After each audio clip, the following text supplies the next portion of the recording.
In the name of the Father, and of the Son, and of the Holy Spirit. Amen. Please be seated.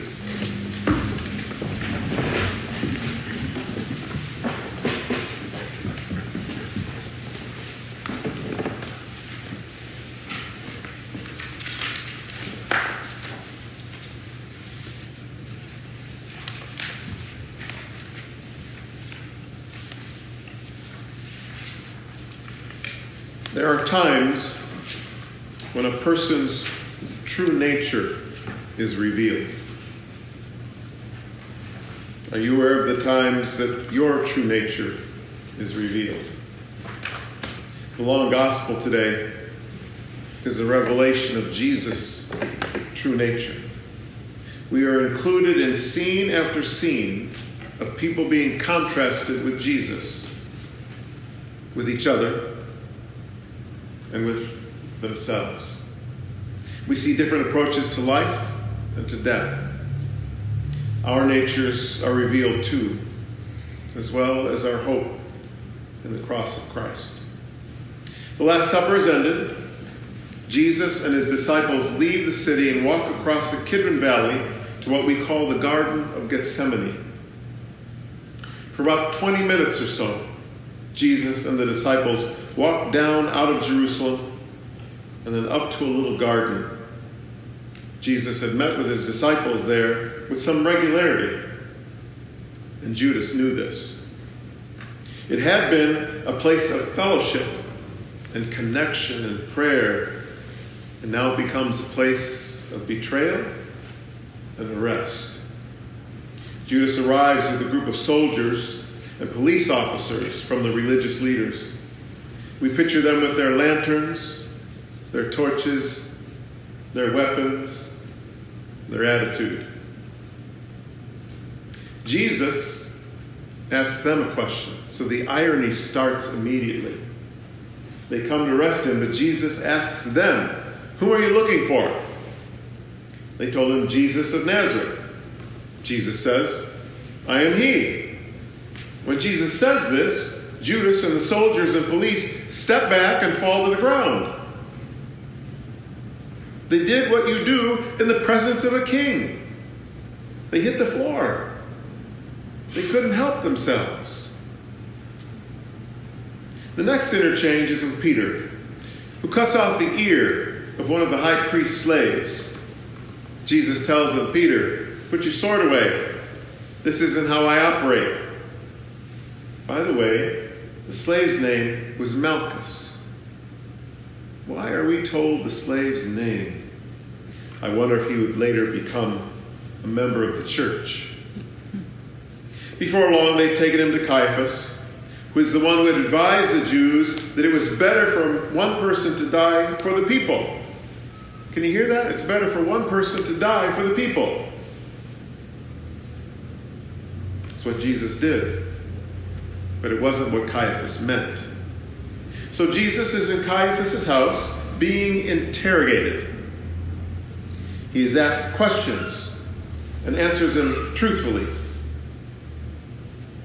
At the same time, just outside the house, Peter is being interrogated. And he denies the truth 3 times. The nature of Jesus gets clearer and clearer, and so does everyone else's. Early in the morning, they take Jesus to Pilate. They can't enter Pilate's headquarters because they didn't want to be unclean for the Passover. They will put a man to death on Passover. They will kill the true Passover lamb on the Passover.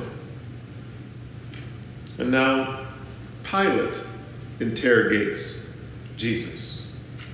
He questions him about kingship. Are you a king? It's kind of our question today, too. Is Jesus our king? We can quickly tell in this interrogation that Pilate has no power. Jesus tells him so, too. Jesus told the truth again. And when Jesus tells the truth again, Pilate asks him what truth is. The leader who has no power, Pilate, who has no power, tries to appease the religious leaders. I can release someone for you. Do you want me to release Jesus, the King of the Jews? They chose to have a true criminal released and to condemn the innocent. That doesn't happen anymore, does it?